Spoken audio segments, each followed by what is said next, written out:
Assalamualaikum warahmatullahi wabarakatuh. Apa kabar anak-anakku semua? Saya harapkan kalian semua sehat walafiat, tidak kurang suatu apapun, dan kita semua selalu tetap dalam lindungan Allah Subhanahu wa taala. Amin amin ya rabbal alamin. Ya, pada video yang pertama Pak Zainal sudah menjelaskan itu banyak energi di alam ini ya. Ada energi sinar matahari, ada energi angin, ada energi air. Tapi selama ini belum kita manfaatkan secara maksimal. Dan energi-energi tersebut jarang kita tahu bagaimana cara menggunakannya ya. Ini karena apa? Karena jiwa kita masih berjiwa konsumtif. Ada tenaga air yang begitu besar, banyak air terjun, banyak aliran sungai yang deras, tapi yang ada dalam pikiran kita maksimal ini paling bisanya untuk renang saja, untuk selfie saja dan seterusnya. Ada sinar matahari yang begitu kuat, paling di pikiran kita maksimalnya adalah ini untuk jemur pakaian, untuk jemur badan dan seterusnya. Kita belum berpikir bagaimana bisa memaksimalkan energi-energi tersebut ya. Kemarin kita sudah menyimpulkan bahwa energi yang kita butuhkan manfaatnya sangat besar adalah energi listrik ya, energi listrik. Kenapa listrik? Ya karena listrik ini adalah energi yang sangat fleksibel, mudah dikonversikan dari satu bentuk energi ke bentuk energi yang lain. Lihatlah semua peralatan di sekitar kita, di rumah kita, semuanya menggunakan energi listrik. Setrika pakai listrik, laptop, HP semuanya menggunakan listrik. Kenapa sih? Ya karena listrik ini sangat fleksibel ya, dikonversikan, terutama ketika dia itu dikombinasikan, dikolaborasikan dengan komponen-komponen elektronik. Kita lihat misalnya seperti raket nyamuk ya. Raket nyamuk saja energi listrik kecil dari batu baterai, ketika dihubungkan dengan suatu rangkaian jedit, itu hasilnya voltasenya luar biasa besar. Inilah hebatnya energi listrik kalau sudah dikombinasikan, dikolaborasikan dengan komponen-komponen elektronik. Energi listrik mudah dikonversikan dari satu bentuk ke bentuk yang lain. Setrika dari listrik menjadi panas. Kipas angin dari energi listrik menjadi kinetik ya, kinetik. Kemudian memutar kipas, kipasnya menghasilkan angin. Jadi itulah hebatnya energi listrik. Makanya jarang misalnya kok langsung menggunakan energi-energi alam. Contoh misalnya setrika, energi sinar matahari, energi air, ini jarang. Masa kita mau menyetrika misalnya harus ke air terjun dulu, karena misalnya setrikanya menggunakan energi air, nah itu kan nggak mungkin. Lah bagaimana energi-energi yang ada yang di alam ini itu ada seperti energi sinar matahari yang begitu besar, energi air, energi angin ya. Semuanya di negara kita itu semuanya ada. Bagaimana energi-energi tersebut dikonversi, dirubah menjadi energi-energi listrik yang sangat kita butuhkan. Nah, tentunya harus dikonversi. Alat konversinya adalah pembangkit listrik. Pembangkit listrik adalah konversi, contoh dari konversi. Dan alat-alat yang lain juga merupakan alat konversi energi listrik. Ya, sebelum kita mengenal berbagai peralatan konversi energi listrik, kita akan membahas energi listrik dulu. Kita pada pertemuan kita kali ini kita akan membahas 3 pokok permasalahan. Yang pertama adalah energi listrik. Yang kedua kita masuk ke perencanaan usaha rekayasa konversi energi. yaitu ide dan peluang usaha. Yang kedua adalah sumber daya yang dibutuhkan. Ya, kita tahu bahwa energi merupakan kemampuan yang tersimpan pada suatu benda untuk melakukan kerja. Jadi suatu benda bisa bekerja itu kalau ada energinya. Sama seperti kita bisa bekerja kalau ada energi. Energi kita dapatkan dari makanan. Energi listrik adalah energi yang paling banyak digunakan oleh kita. Karena kenapa? Karena energinya mudah dibangkitkan, dialirkan, dan diubah menjadi bentuk energi satu ke energi yang lainnya. Suara yang tadinya kecil, ya, misalnya ketika kita upacara atau di keramaian, suara kita itu sangat kecil sekali. Tapi ketika sudah dilewatkan pada suatu rangkaian, ya, misalnya rangkaian amplifier, ya, suara yang tadinya kecil bisa dirubah menjadi suara yang keras atau yang besar. Itu ya kenapa suara kita, gelombang suara dirubah menjadi gelombang listrik oleh membran yang namanya mic, ya. Nah, kemudian di situ diolah di dalam amplifier. Di amplifier terdapat banyak komponen-komponen elektronik yang akhirnya bisa mengeluarkan suara yang besar. Intinya harus diubah ke listrik dulu, ya.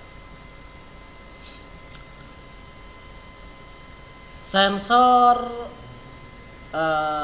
asap, ya, sensor asap pada suatu gedung-gedung bertingkat, ya.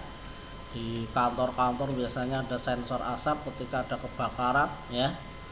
Kalau asapnya terlalu pekat, ini dia akan ditangkap, diubah menjadi sinyal listrik yang akhirnya bisa mengaktifkan alarm tanda kebakaran. Jadi intinya kalau sudah menjadi listrik, ini mau diolah kemanapun, ini lebih mudah oleh komponen elektronik. Ya, kita pelajari dulu energi listrik sedikit karena kita sering bermain-main dengan listrik, ya. Mau tidak mau kita harus sering bermain-main dengan listrik karena di lingkungan kita semuanya menggunakan energi listrik. Rumus energi listrik adalah W sama dengan V kali Q. W-nya itu adalah energi listrik, satuannya adalah joule. V-nya adalah voltase, satuannya adalah volt, ya, tegangan listrik. Kemudian Q-nya adalah muatan listrik, satuannya coulomb. Jadi energi listrik itu sama, bisa kita analogikan seperti aliran air. Air bisa mengalir karena apa? Karena ada beda potensial.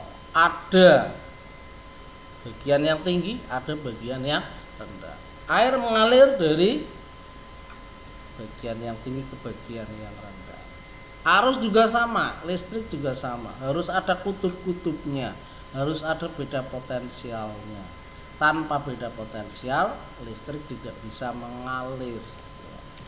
Makanya listrik ada voltase. Voltase di rumah kita berapa? Biasanya adalah 220, gitu ya. Ya, energi listrik V kali Q. Kemudian arus listrik rumusnya adalah Q per T. Jadi muatan per detik. Muatan per detik itu arus listrik. Banyaknya muatan dalam kabel listrik per detik itu namanya arus listrik. Kemudian muatan sama dengan arus kali waktu. Lah, karena muatan itu sama dengan arus kali waktu, ya. Nah, ini arus kali waktu ini didapat dari I sama dengan Q per T. Berarti Q-nya sama dengan I kali T. Anak IPA pasti sudah paham, ya.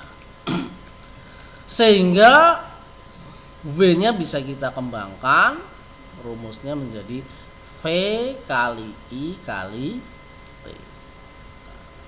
ya. Oke. Ya, jadi yang sudah paham biar lebih hafal, yang belum tahu biar tahu. Ya, contoh kasus ya, contoh permasalahan ini kalian biar bisa menghitung di rumah ya. Oke. Ada 1000 kolom muatan listrik berpindah di sebuah penghantar yang dihubungkan dengan tegangan 12 volt. Berapa energi yang dihasilkan? Jadi ada kabel muatannya 1000 kolom, kemudian dihubungkan dengan tegangan 12 volt.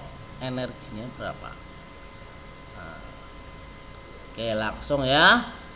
Diketahui Q-nya adalah 1000 kolom, V-nya 12 volt, maka W-nya tinggal dikalikan, masukkan rumusnya. W sama dengan I kali V, berarti W 1000 kali 12.000 joule. Saya lagi sebuah laptop dicolok ke tegangan 220 ya, dicolok itu berarti maksudnya dinyalakan ke tegangan 220 ya, volt, dengan arus 0,5 ampere. Berapa energi yang dibutuhkan jika laptop menyala selama 6 jam? Nah, oke, langsung dijawab. Misalnya diketahui V-nya, V-nya kita ketahui adalah 220 volt, I-nya 0,5 ampere, T-nya itu 6 jam. Nah, di sini harus dirubah ke detik atau second, berarti 6 jam dikali 3600, karena 1 jam adalah 60 menit, 1 menit adalah 60 detik. Jadi 60 kali 60 sama dengan 3600. Jadi kalau jam dijadikan second berarti dikali 3600. T-nya menjadi 21.600 second. Yang ditanya adalah W-nya atau energinya.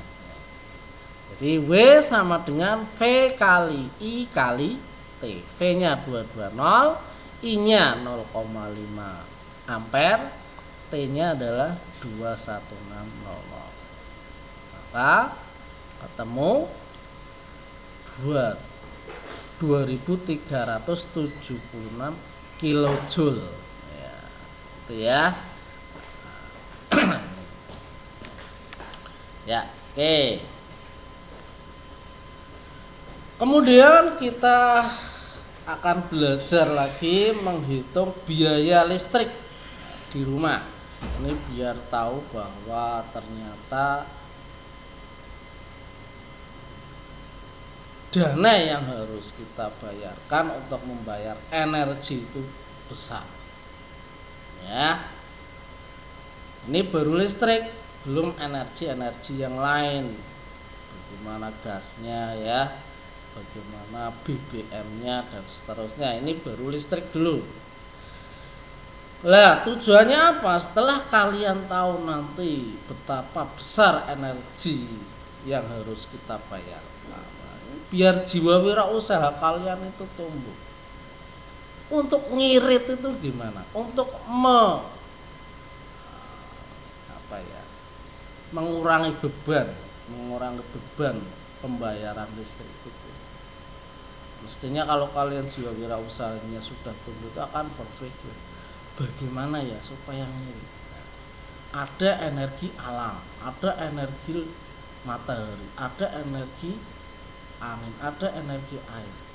Padahal energi-energi tersebut bisa dirubah menjadi energi listrik. Loh, kalau kita sudah bisa seperti itu, kita tidak usah bayar listrik. Seperti di luar negeri sana ya. Mereka banyak sekali yang sudah di rumah-rumah mereka membuat pembangkit listrik sendiri. Terutama adalah pembangkit listrik tenaga surya. mereka bebas menggunakan listrik tanpa harus membayar. Ya memang solar cell untuk sekarang ini dirasa masih sangat mahal, tapi jangkauan waktunya kan panjang. Itu ya. Ya. Nah, untuk menghitung jumlah energi yang digunakan, kita menggunakan rumus P sama dengan W per T. Daya ya, ini ya, daya. W sama dengan P kali T, berarti dayanya adalah W per T, energi per detik. Nah, kemudian setelah daya yang kita ketahui, kita harus menjadikannya menjadi kWh. Biasanya pemerintah itu menghitungnya adalah per kWh, kilowatt jam, dijadikan kilo. Oke, langsung saja. Contoh, sebuah setrika listrik dinyalakan 2 jam sehari. Daya dari setrika tersebut adalah 300 watt. Berapa yang harus dibayarkan setiap bulan jika biaya listrik setiap 1 kWh adalah 3.000? Itu ya. Kita masukkan rumus, W-nya sama dengan P kali T per 1000. P-nya tadi berapa? P-nya adalah 300. Kemudian T-nya adalah 2 jam. Nah, ini kok per 1000, maksudnya per 1000 adalah karena dijadikan kilo, dari watt ke kilo itu kan berarti kan harus dibagi 1000, berarti 300 kali 2 dibagi 1000, ketemu 600 per 1000, ini watt jam. Ketemunya 0,6 kWh. Karena biaya 1 kWh itu 3000, maka tinggal dikali 0,6 kali 3000, ketemunya adalah 1800. Ini baru 2 jam, berarti 2 jam sehari, ini baru sehari. Nanti tinggal karena 1 bulan itu 30 hari ya, berarti tinggal dikali 30. Itu ya. Ya, itulah hitung-hitungan pemerintah ya. Nah, ini harga per kWh untuk sekarang, coba kalian nanti cari sendiri ya. Ini misalnya saja. Untuk sementara untuk energi listrik ini masih dimonopoli oleh pemerintah, ini pemerintah supaya adil ya. Karena kalau dikuasai oleh perorangan, wah ini semua orang butuh listrik, pasti nanti listriknya harganya sangat mahal. Tapi apa daya kalau misalnya sumber-sumber listrik, sumber-sumber energi listrik semakin menipis. Contoh misalnya pembangkit listrik tenaga uap. Tenaga uap itu kan perlu yang namanya batu bara. Batu baranya semakin menipis, ya otomatis listriknya harganya harus dinaikkan untuk membeli batu bara. Listrik tenaga BBM, ya misalnya menggunakan di sana menggunakan genset raksasa, gensetnya perlu BBM-nya mahal, berarti harus listriknya juga harus mahal. Nah, apakah memungkinkan kita membuat pembangkit sendiri? Oh, sangat memungkinkan ya, sangat memungkinkan. Karena apa? Energi di kita itu semuanya ada ya. Air terjun banyak di kita ya. Air terjun, aliran sungai yang deras, bahkan melimpah ruah ya, bahkan sampai banjir ya. Nah, itu di negara kita. Sinar matahari melimpah ruah ya, sangat melimpah, hampir ya sepanjang tahun itu ada sinar matahari kecuali musim penghujan ya. Hujan saja kadang-kadang masih ada sinar matahari. Angin pesisir pantai kita banyak, sangat memungkinkan kita membuat pembangkit listrik sendiri. Ya, oke. Dari semua kondisi-kondisi tersebut diharapkan bahwa kita sangat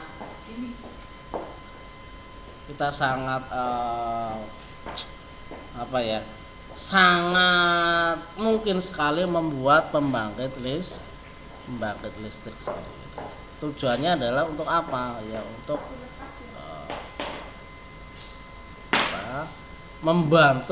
membantu kita sendiri dalam membiayai energi listrik supaya lebih murah.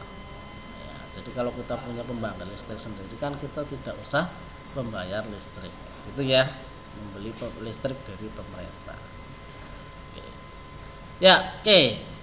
Perencanaan usaha. Sekarang kita masuk ke, jadi setelah pikiran kita ketemu, oh ternyata kalau kita membuat pembangkit listrik sendiri, oh, kita nggak usah bayar listrik kan, gitu ya. Selanjutnya kalau kita sudah fix mau membuat pembangkit listrik, ya, oke, diawali dari yang pertama. Langkahnya adalah ide dan peluang usaha. Ide kita untuk konversi energi itu dari permasalahan tadi itu mestinya itu kita sudah muncul idenya. Ide ini bisa kita temukan kalau kita menjadi atau kita berjiwa wirausaha.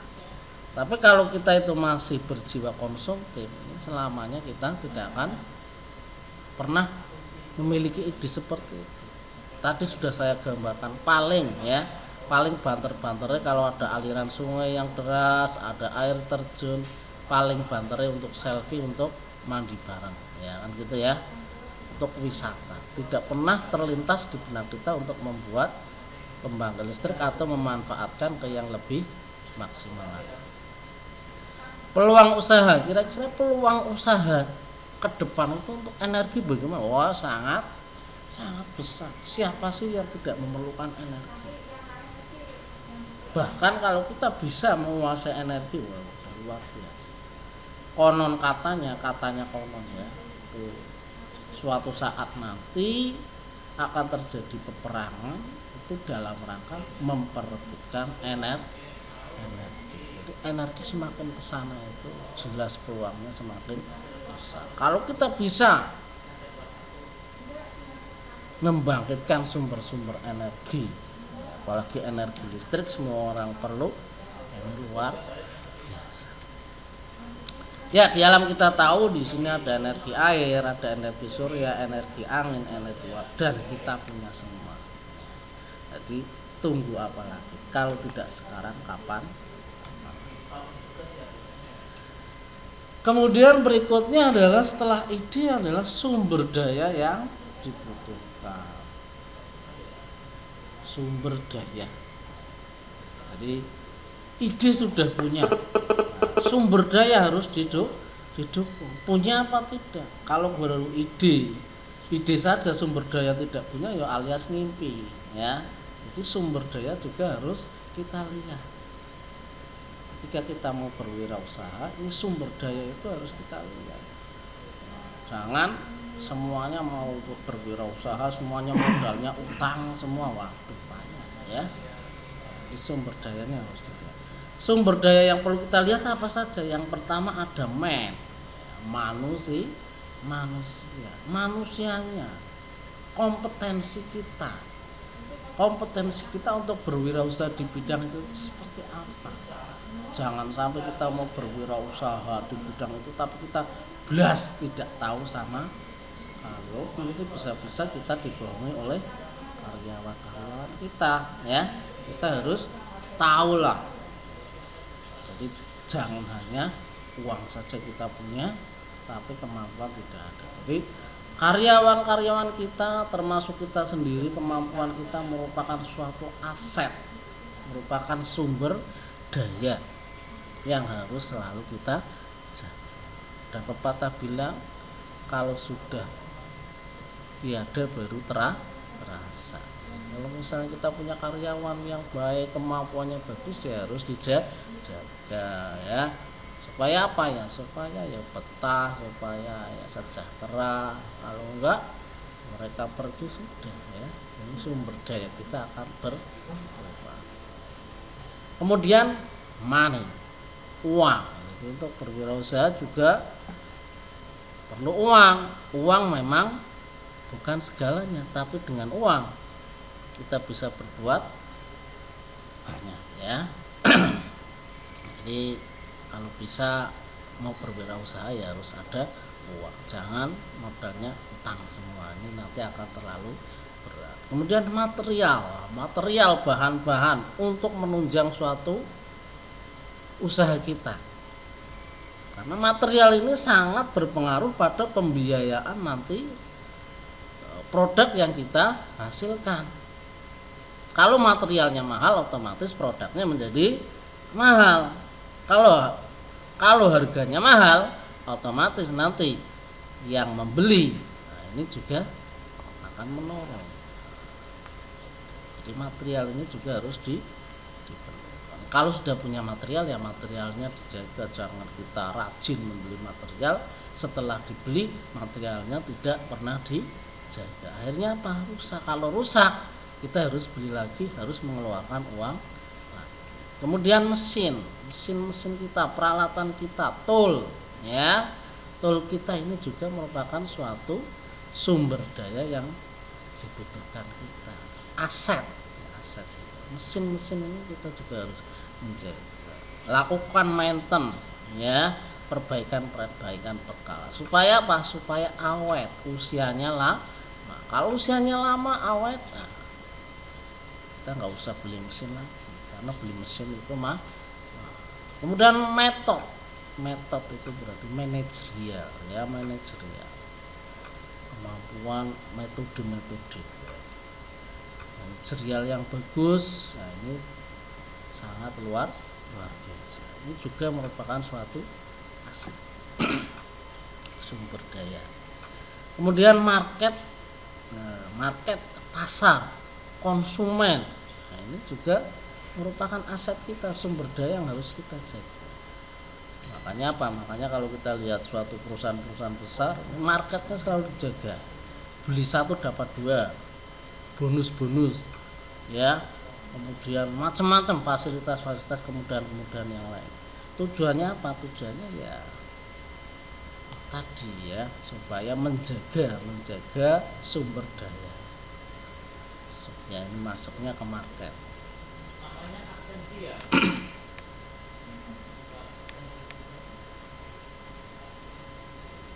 Ya, oke.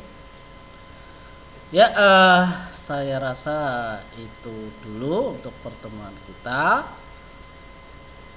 Jangan lupa nanti absen ya, jangan sampai kalian itu melihat materi tapi tidak absensi ya. Silakan absen. Kemudian nanti biasa di channel komen YouTube saya kalian isi nama dan kelas kalian. Oke, terima kasih atas perhatiannya. Saya akhiri. Assalamualaikum warahmatullahi wabarakatuh.